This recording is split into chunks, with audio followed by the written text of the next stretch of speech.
Veja, como é que um átomo pode falar do arcanjo? Como que um grão de areia pode falar dos anjos?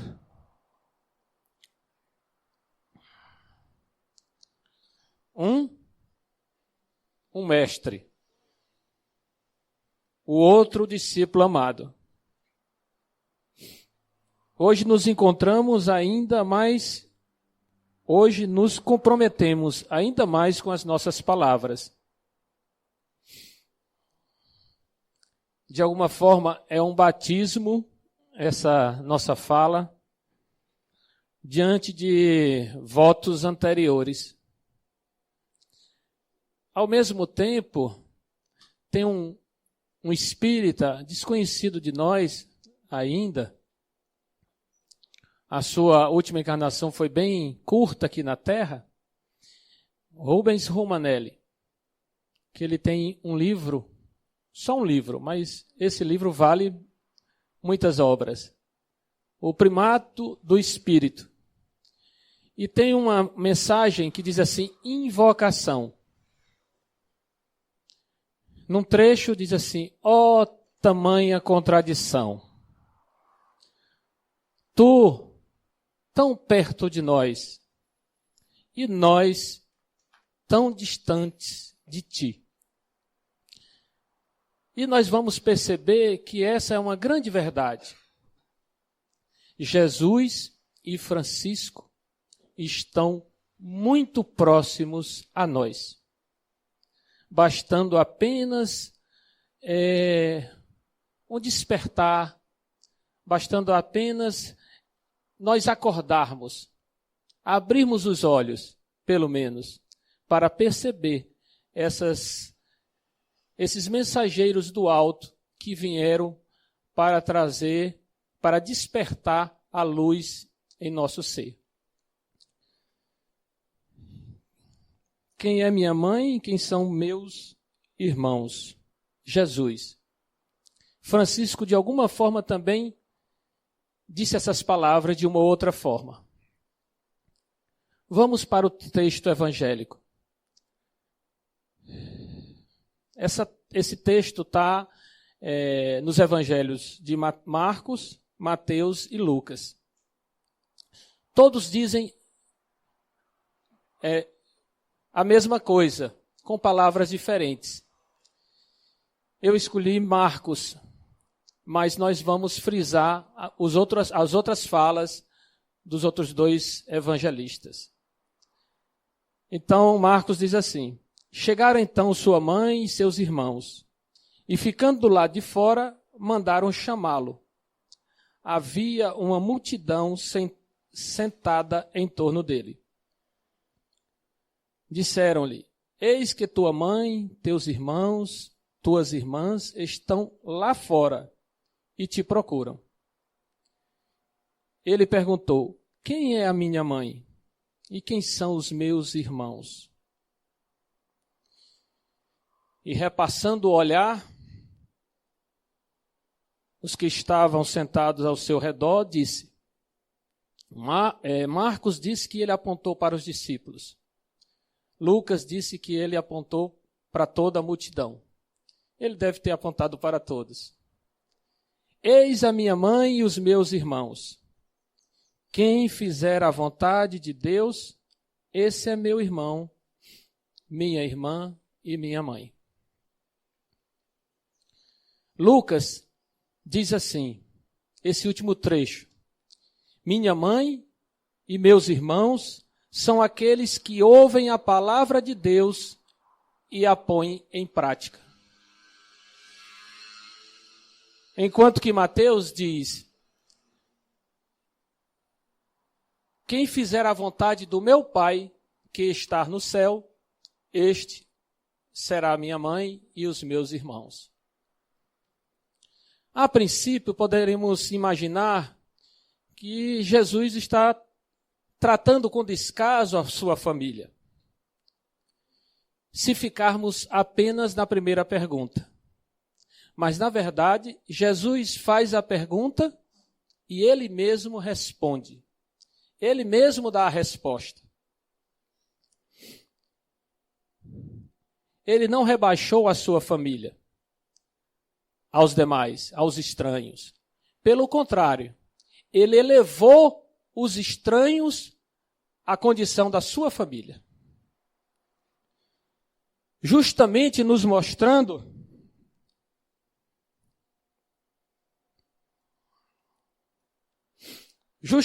para nos mostrar que a família é muito mais que a consanguinidade.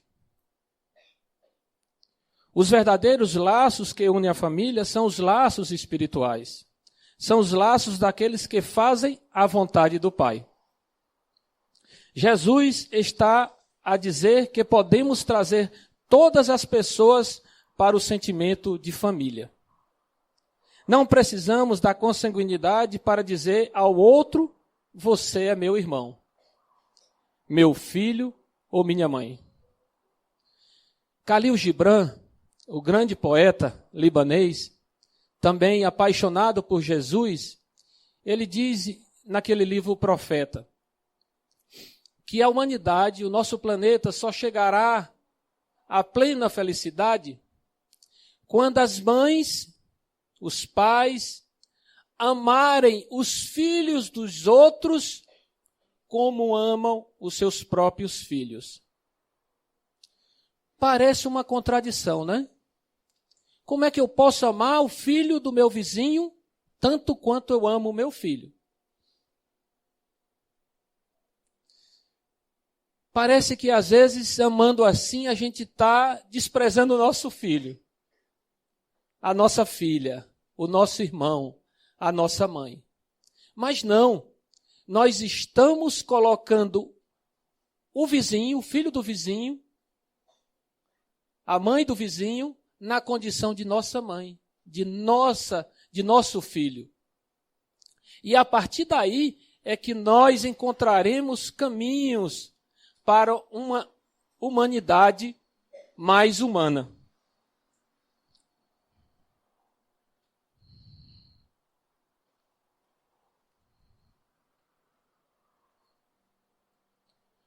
Então, o Evangelho nos diz, somos todos espíritos que precisamos uns dos outros. Somos todos companheiros de viagem.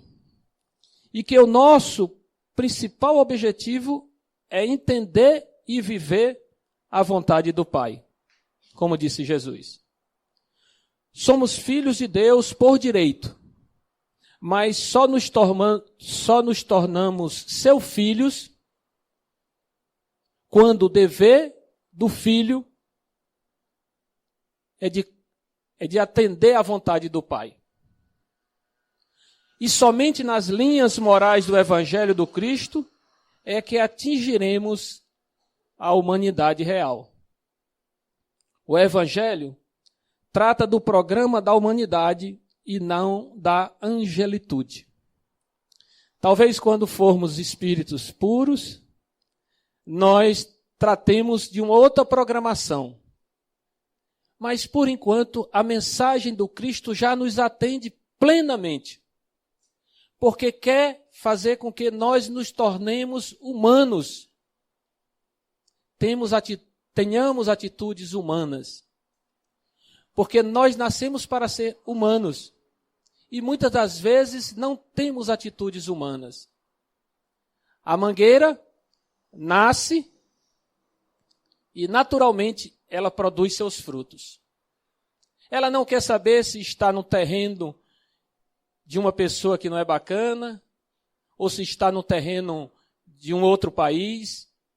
Ela simplesmente produz o que a natureza exige dela, do que a natureza, para o qual a natureza, o objetivo dela dentro da natureza. Então, dentro da natureza, os homens e as mulheres precisam do Evangelho do Cristo para que as suas atitudes sejam humanas.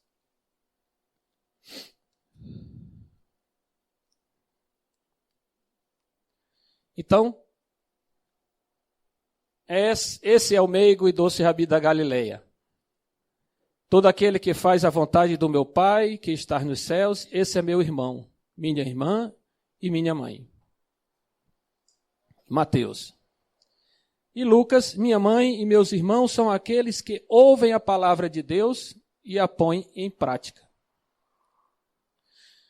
Passado 12 anos da mensagem do Cristo, como que um orvalho celeste caindo na poeira do mundo, havia se tornado uma gota lamacenta pelos interesses imediatistas dos homens do século XII. Dominados ainda pelos prazeres, pelos vícios, com a predominância extrema do orgulho e do egoísmo. A mensagem do Cristo era motivo apenas para justificar guerras, dores e sofrimento. Mas Jesus convida o discípulo amado, João, o evangelista, o discípulo mais jovem de Jesus, para novamente retornar ao planeta Terra. E agora, como Francisco. Mas ele foi batizado como Giovanni, que significa João. Quando o pai estava em viagem, quando retornou, disse, não vai ser Giovanni, vai ser Francisco. Porque a família era descendente de franceses. E Francisco significa o pequeno francês. Então, a partir daquele dia, Giovanni se tornou Francisco. Todos nós conhecemos um pouco a vida de Francisco. A infância, a juventude, com muitas dificuldades, querendo encontrar o caminho, como todos nós. Mas depois que ele vai para a guerra, passa um ano preso, na prisão conhece o Evangelho. Tinha um amigo que tinha um Evangelho, ele começou a ler o Evangelho. E aí ele mergulha em uma introspecção imensa. E ele começa, ao voltar para casa, mudar. Começa a buscar um outro caminho. Não mais o da juventude, das cantadas, das diversões e da pretensão de ser um cavaleiro. Ele agora começa a sua transformação. E não foi fácil para ele, mas Jesus estava presente para despertar-lhes a sua missão.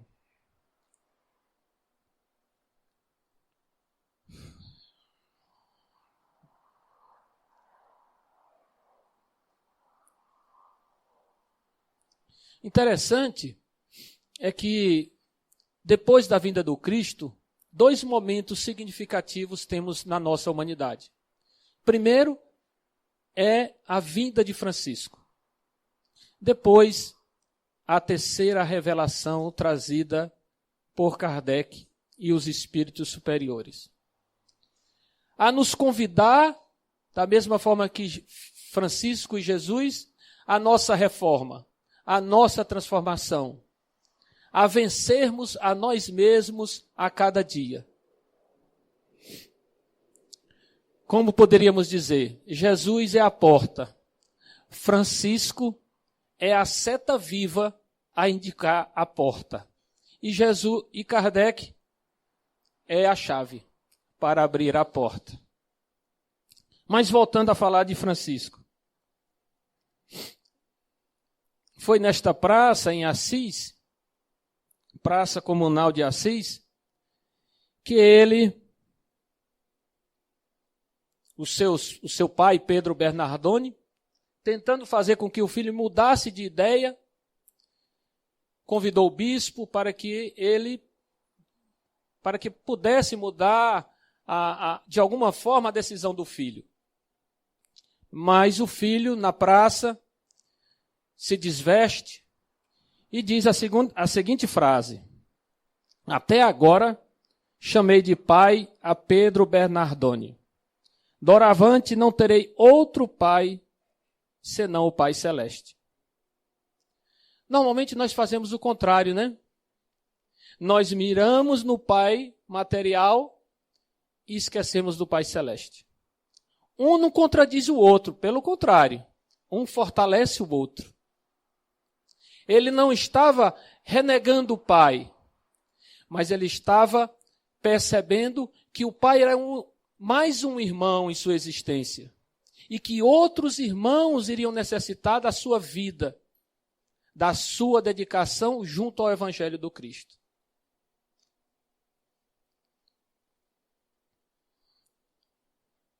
Esta é uma foto do momento, do afresco de Benoso. De alguma forma, Francisco confirma a frase de Jesus: todo aquele que faz a vontade de meu Pai, que estás nos céus, esse é meu irmão, minha irmã e minha mãe. Podemos dizer que Francisco de Assis viveu radicalmente o Evangelho. Ele saltou do avião, tendo a certeza que estaria com o paraquedas do Cristo. Radicalmente. Trazendo vida aos templos de pedras e aos nossos corações. Ele levou à risca. Levou estritamente como se encontrava no Evangelho. Tudo o que fizeste ao menor dos meus irmãos é a mim que o fazeis. Mateus.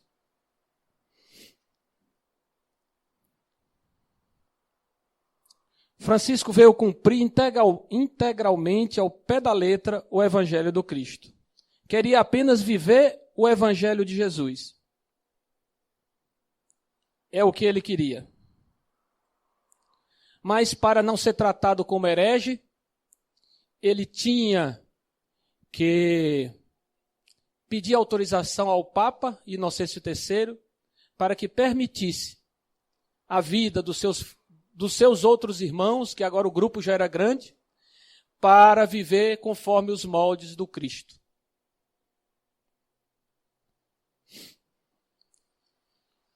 Mas eis a pergunta que ainda perdura.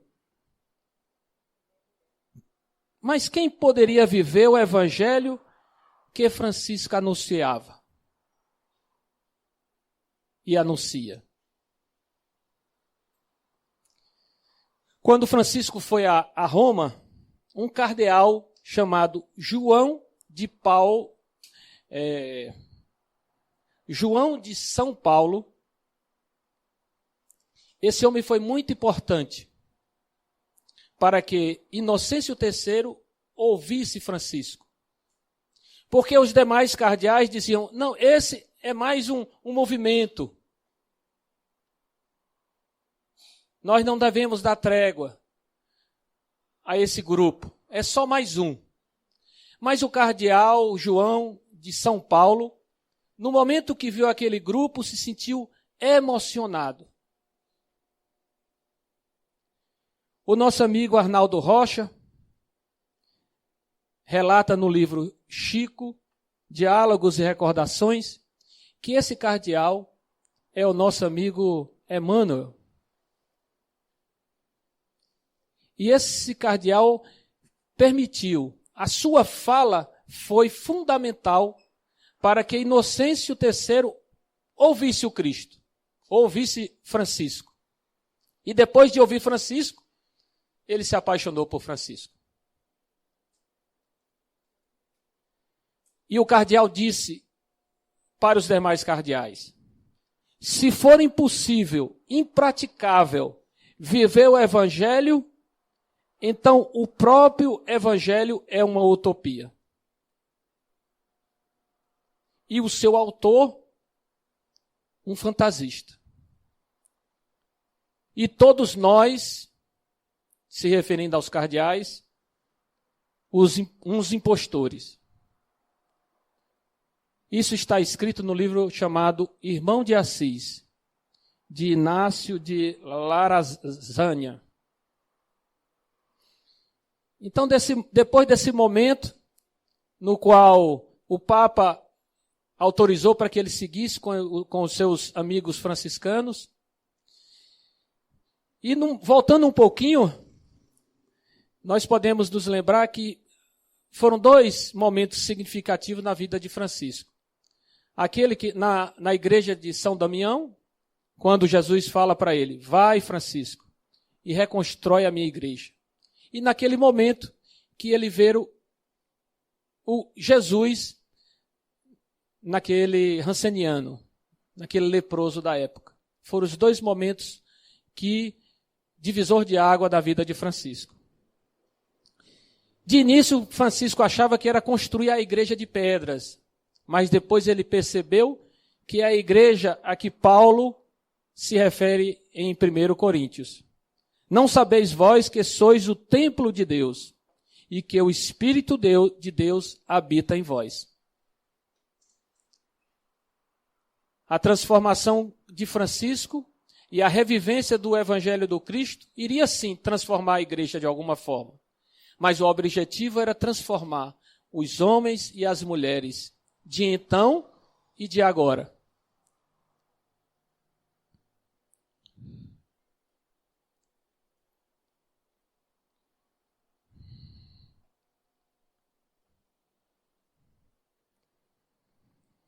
Francisco dizia, né? Tome cuidado com a sua vida.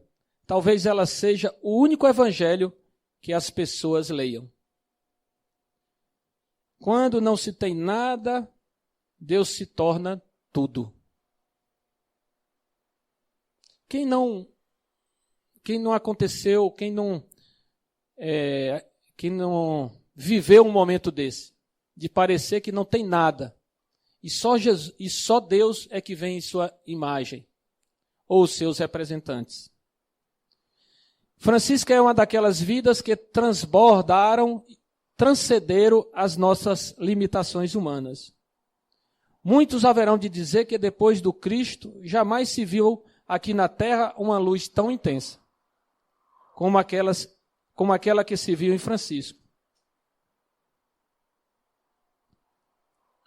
A vida de Francisco transcende tempo e espaço e nos traz uma profunda inspiração para a nossa vivência com Jesus.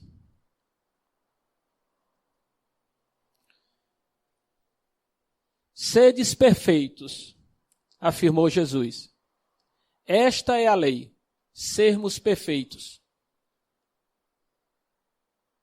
E esta voz é que ecoa em cada um de nós.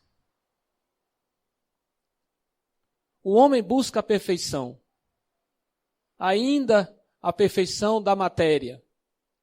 Mas nós já buscamos a perfeição do nosso lado espiritual. E Francisco veio desabrochar, mostrar que isso era possível.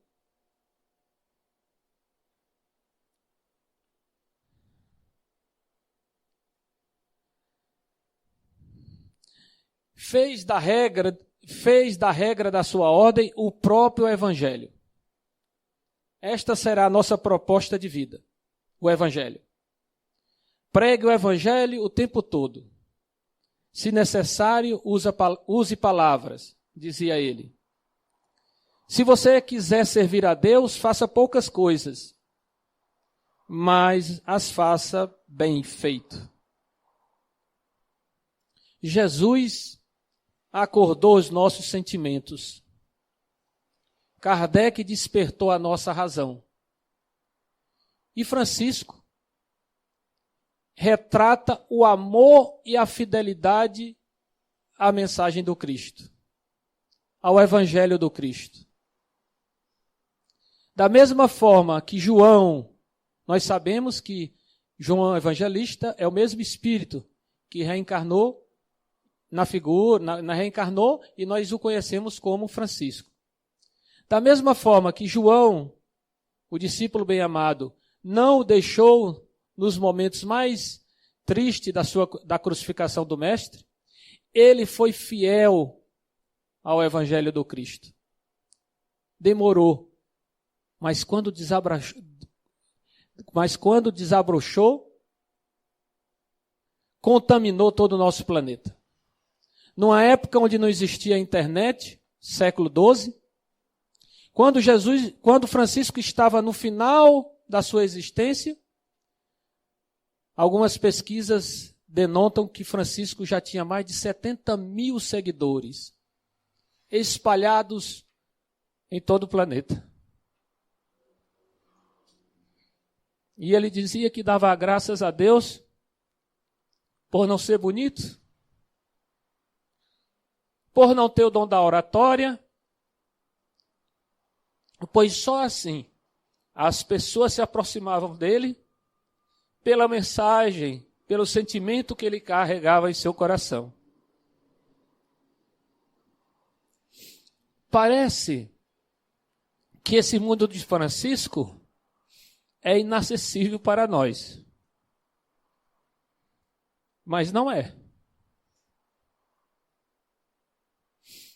Tem certas coisas na vida que devemos guardar no escaninho das nossas almas, que parecem que elas ficam mais fortes, mais robustas, que nós continuamos traduzindo ensinamentos, mas em alguns momentos nós precisamos compartilhar. Uma amiga que conhecíamos distante adoeceu.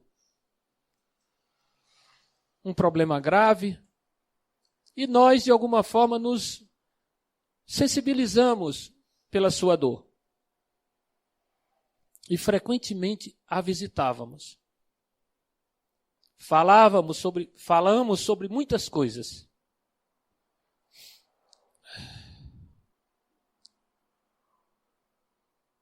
Mas quando adentramos a figura de Francisco,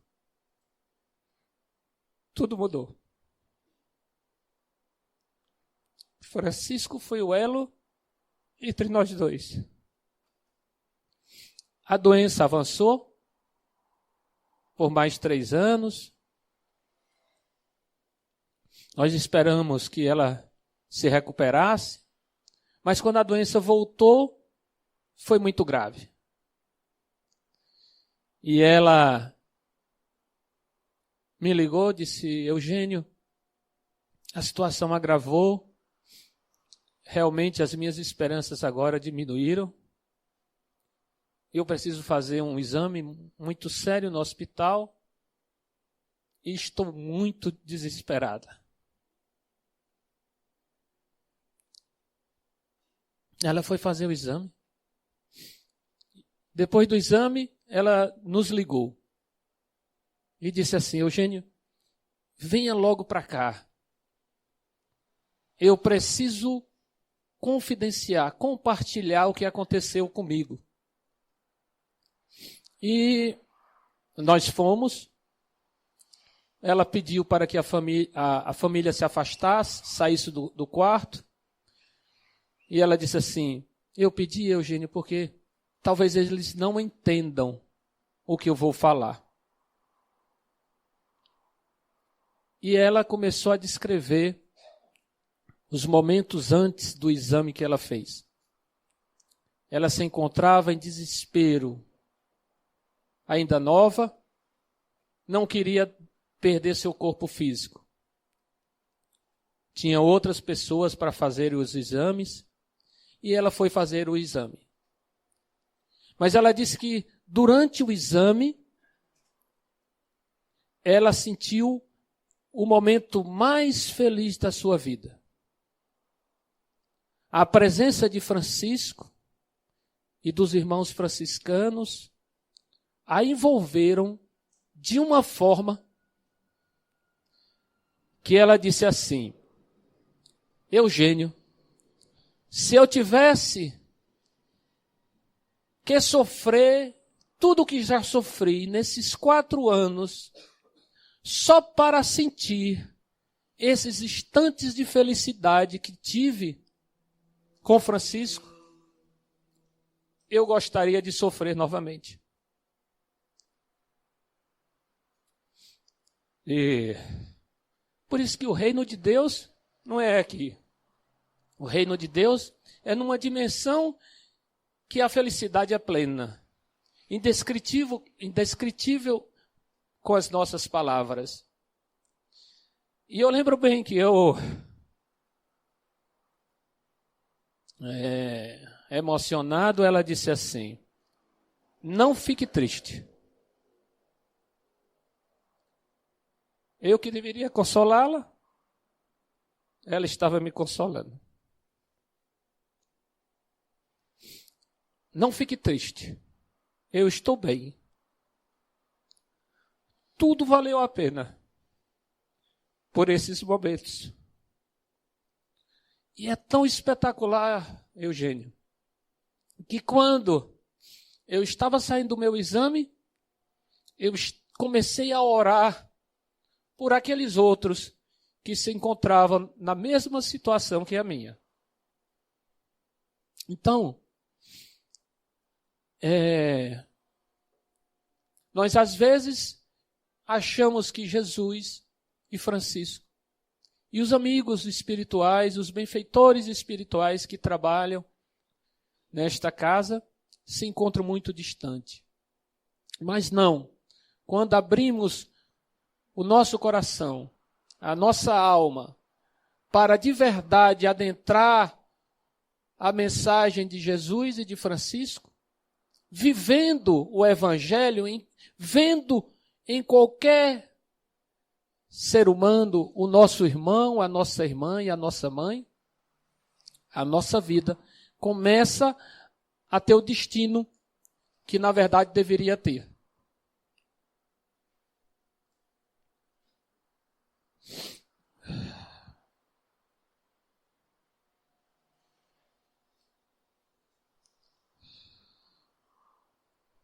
Vamos seguir. Essa mensagem, Chico Xavier trouxe para nós, e a quem assina é Francisco de Assis. No ano de 51, Pietro Baldi veio visitar Francisco e vinha fixar residência aqui. É um grande pensador espiritualista. Alguns dizem que ele foi Frei Leão, na época de Francisco, veio revisitar Chico Xavier. E nesse encontro, Francisco recebeu seu irmão Frei Leão, que naquele momento era Pietro Baldi. E ele diz assim: o Calvário do Mestre não se constituía tão somente na secura e aspereza. Do monte pedregoso e triste jorravam fontes de água viva, que dessedentaram a alma dos séculos. Ou seja, mataram a sede da alma dos séculos, das almas durante os séculos. E as flores que desabrocharam no entendimento do ladrão e na angústia das mulheres de Jerusalém, atravessaram o tempo, transformando-se em frutos abençoados de alegria no celeiro das nações. Colhe as rosas do caminho no espinho dos testemunhos. Entesoura as moedas invisíveis do amor no templo do coração. Retempera o ânimo varonil em contato com o rócio divino da gratidão e da bondade. Entretanto, não te detenhas. Caminha. É necessário ascender. Rócio é o orvalho divino da gratidão e da brandura. Nós temos uma pergunta que normalmente nós fazemos às crianças. O que você quer ser quando você crescer? Não é verdade? Mas nós perguntamos uma coisa e queremos ouvir outra. Nós não queremos saber o que ela quer ser, e sim o que ela quer fazer. Não é verdade? Parece que do ponto de vista do ser, não aspiramos nada. Às vezes nem paramos para pensar neste assunto. Estamos felizes com o que somos neste momento? Estamos felizes com o que somos neste momento?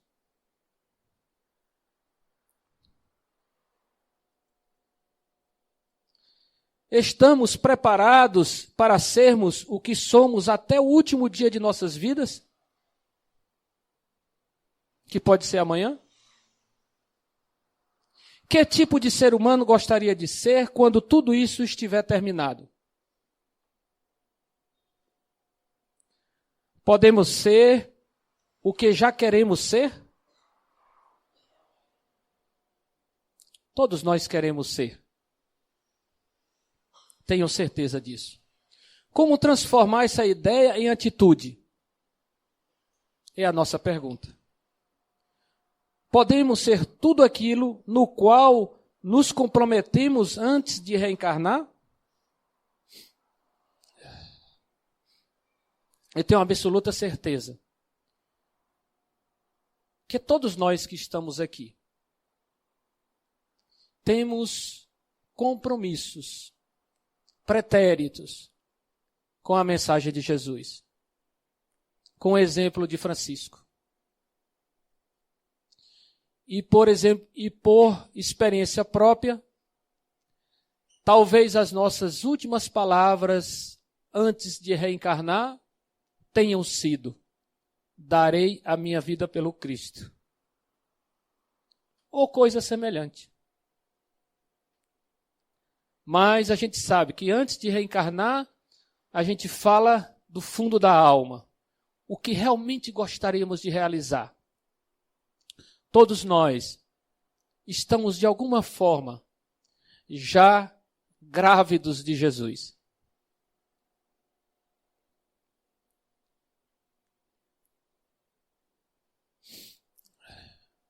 Os discípulos de Sócrates pediram a ele para, já que ele tinha o dom da palavra, da filosofia, do convencimento, que ele fosse convencer os 30 tiranos de Atenas, para que mudassem a sua postura diante da sociedade. E Sócrates deu a seguinte resposta: minha mãe era parteira, mas ela só podia ajudar no nascimento da criança se a mulher tivesse grávida. Não é verdade? E aí Sócrates disse: eu não posso convencê-los, por mais que eu tenha alguma capacidade, porque eles não estão grávidos de uma mensagem superior. Mas nós não. Nós, espíritas, buscadores da compreensão da terceira revelação, nós já temos passagem pelo Evangelho. Nós já estamos grávidos do Cristo. Quando ele vai nascer, cada um sabe. O fundamental é percebermos que o que viemos fazer aqui na Terra é fazermos a nós mesmos.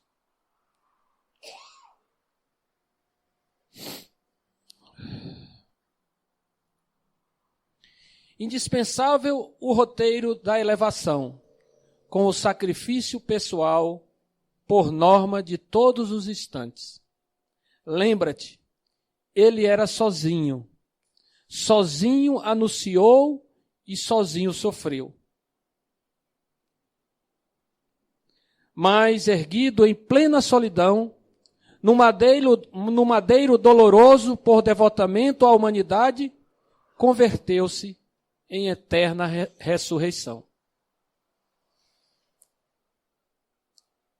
Então, é indispensável o roteiro da elevação. É indispensável permitir que Jesus nasça em nosso ser. E isso só é possível com o sacrifício pessoal por norma de todos os instantes. Sacrifício pessoal. O Livro dos Espíritos tem uma pergunta potentosa, que diz assim, sou apaixonado por essa pergunta. Qual a mais meritória de todas as virtudes? Kardec quer perguntar a mais meritória. Qual é a virtude que, se tivéssemos, chegaríamos mais fácil à compreensão das leis e à sua vivência? E o que é virtude?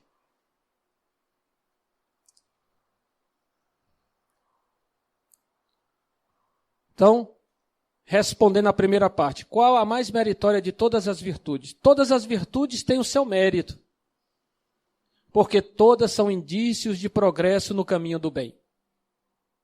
Todas as virtudes estão como que entrelaçadas. Uma, quando se desenvolve, arrasta as outras. Se somos tolerantes, a gente perdoa. Se somos carinhosos, a gente compreende. Então, todas as virtudes estão ligadas. Quando desenvolvemos uma, as outras também vão juntas. Então, todas as virtudes têm o seu mérito, porque todas são indícios de progresso no caminho do bem.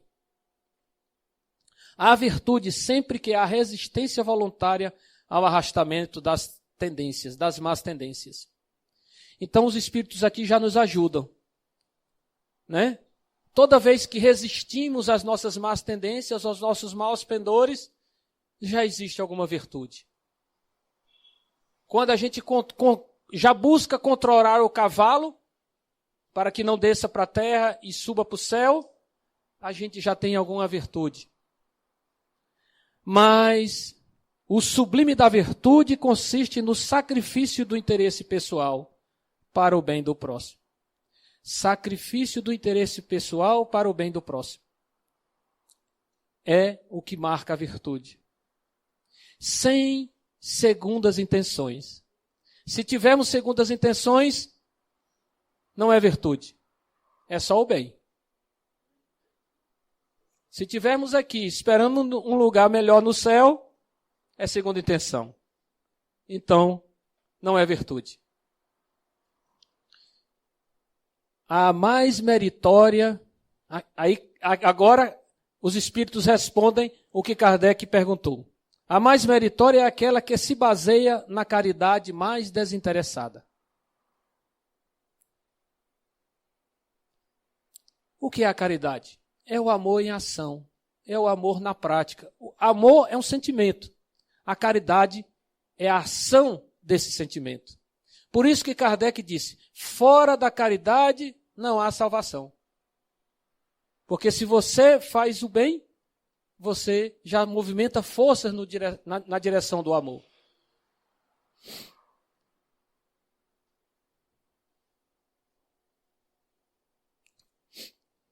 Fazer o mal.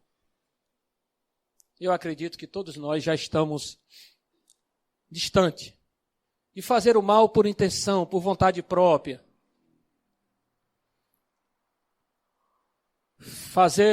Não fazer o mal e nem fazer o bem.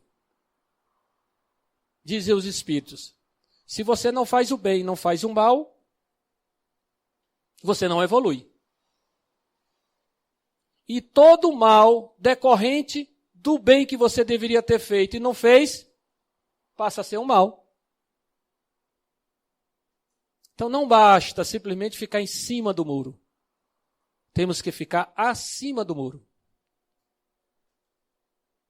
Fazer o bem. Fazer o bem é sempre bom. E é sempre o primeiro caminho para nós, espíritos ainda imperfeitos. Mas a nossa meta é fazer o bem com desinteresse. Sem nenhum interesse por trás. Assim, seremos virtuosos. Qual o interesse que Jesus teve ao fazer o bem que realizou aqui na terra? Nenhum. Ele amava sem ser amado. E Francisco? doava todo o seu amor, toda a sua sublimitude, toda a sua beleza espiritual, sem esperar nada em troca. Então, às vezes é bom a gente pontuar, para que a gente possa entender. Às vezes alguém chega na casa espírita, por uma necessidade de física, uma informação espiritual, e por gratidão começa a fazer o bem, cuidar das crianças. Mas chega às vezes o momento que, se disser para ela, você não vai receber a comunicação do seu ente querido, você não vai receber a cura. Ela disse, não tem problema não. Eu vou ficar aqui fazendo o que estou fazendo porque já estou satisfeito. Aí é virtude. É fazer o bem sem interesse, sem nenhuma compensação. Eu acho que esse é o diferencial na mensagem, na mensagem de Jesus e de Francisco. Fizer o bem, servir a humanidade sem nenhum interesse. Essa é a nossa busca. Não tomes outra diretriz senão a de sempre. Veja como é bonito. Desce auxiliando para subir com a exaltação do Senhor. Em determinado momento nós descemos, reencarnamos, para auxiliar e progredir. Chegará o momento que retornaremos. O que teremos em nossas mãos?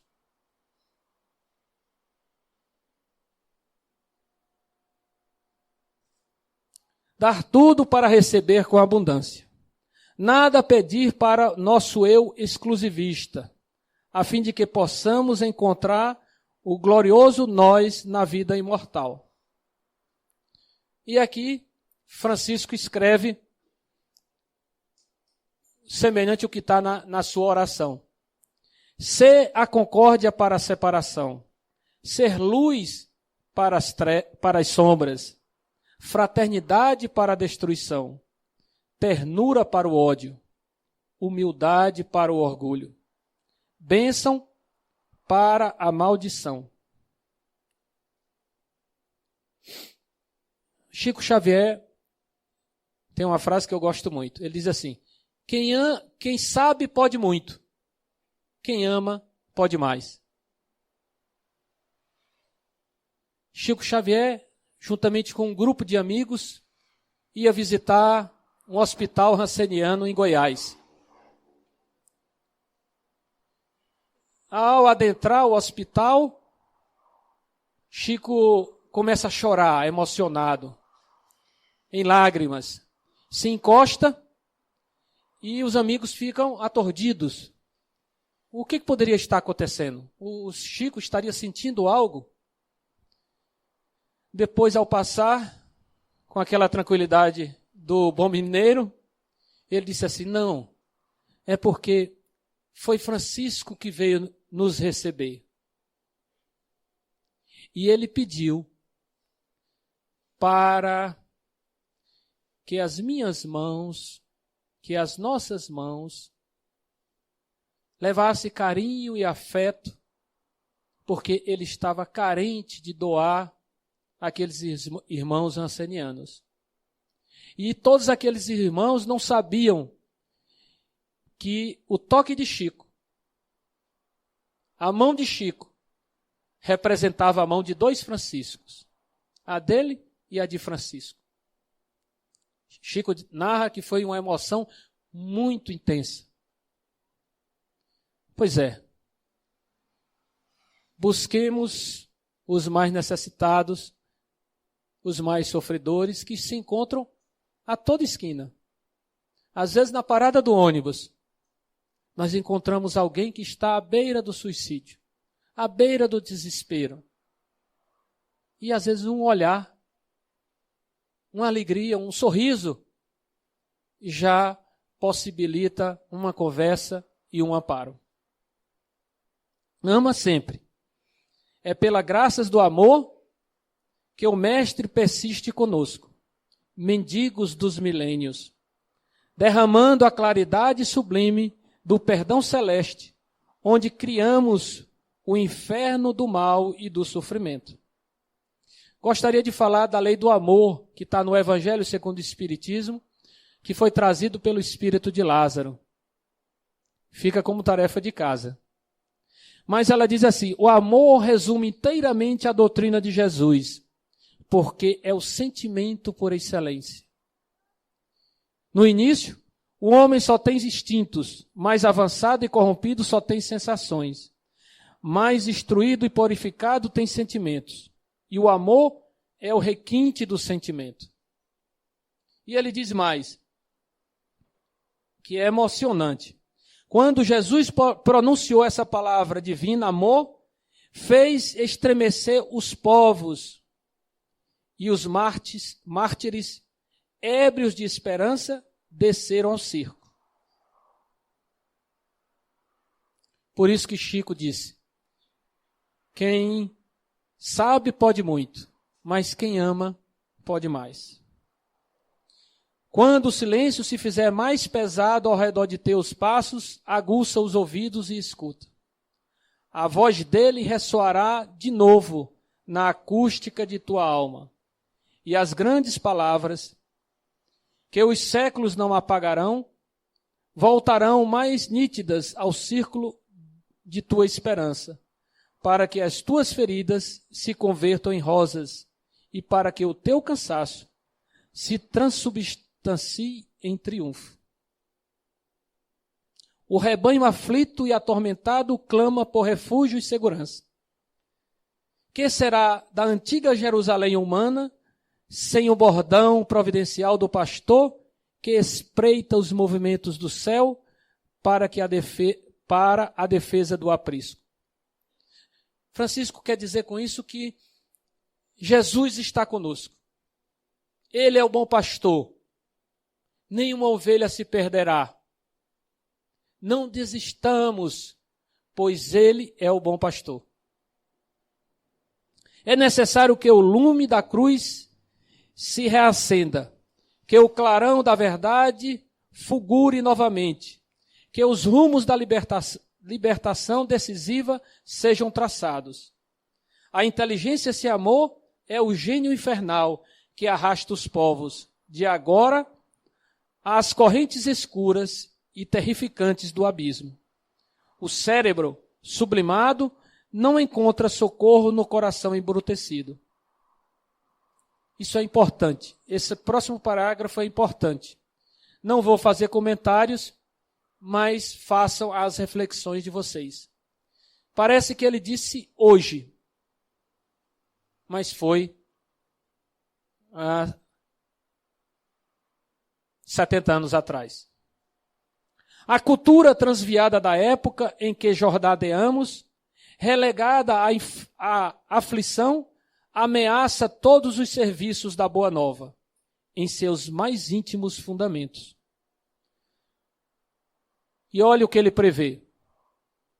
Pavorosas ruínas fumegarão, por certo, sobre os palácios faustosos da humana grandeza, carente de humildade, e o vento frio da desilusão soprará de rijo sobre os castelos mortos da dominação, que, desvairada, se exibe sem cogitar dos interesses imperecíveis e supremos do espírito.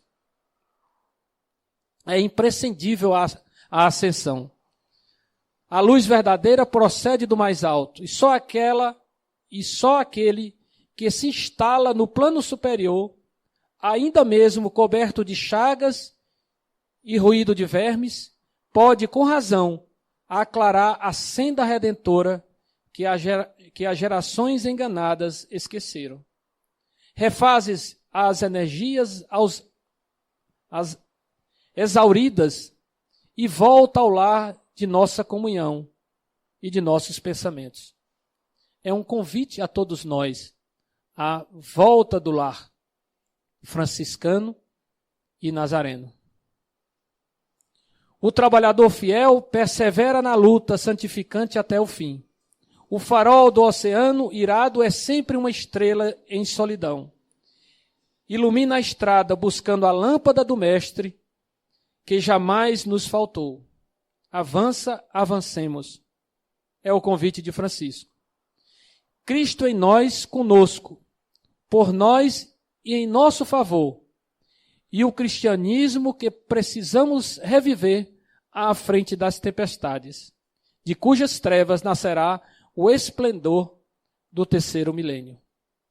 Certamente o apostolado é tudo. A tarefa transcende o quadro de nossa compreensão. Não exijamos esclarecimentos, procuremos servir. Cabe-nos apenas obedecer até que a glória dele se entronize para sempre na alma flagelada do mundo. Segue, pois, o amargurado caminho da paixão pelo bem divino, confiando-te ao suor incessante pela vitória final. O quanto é a nossa reflexão, né? O quanto estamos nos entregando à proposta de vida de Jesus, de Francisco e da doutrina espírita. O Evangelho é o nosso código eterno. Jesus é o nosso mestre imperecível. Subamos em companhia dele no trilho duro e áspero.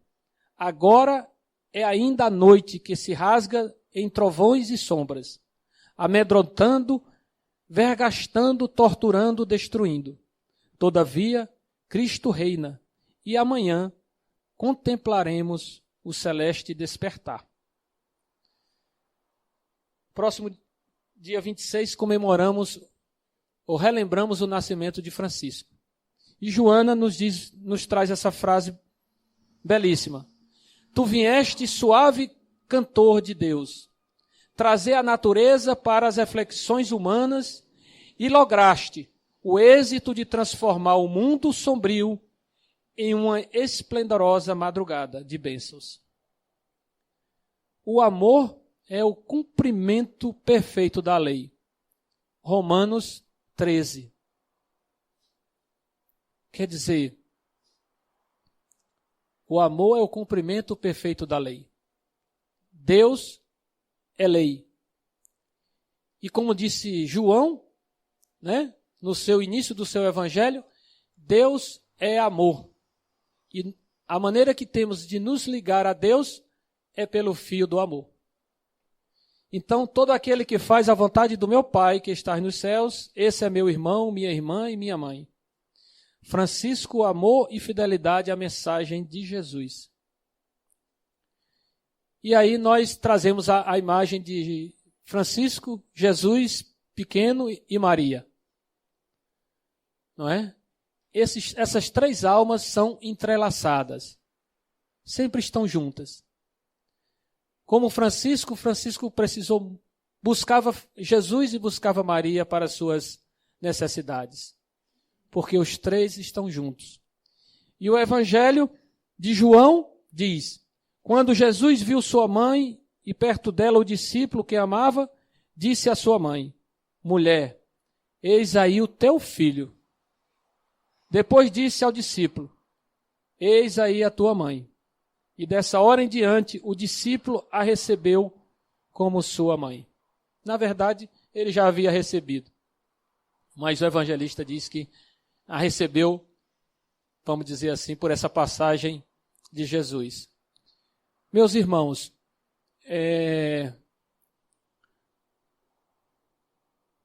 o nosso horário já chegou. Nós precisamos apenas despertar, como dissemos no início. E como diz o nosso amigo Romanelli, ó tamanha contradição. O Senhor tão perto de nós e nós tão distante de ti. Que possamos nos aproximar, pois quando menos esperamos, nós perceberemos a presença de Francisco e de Jesus em nossas vidas. Mas o segredo para buscarmos essa presença é amar até doer. É buscar aqueles que mais sofrem em qualquer canto, em qualquer ponto por onde passarmos.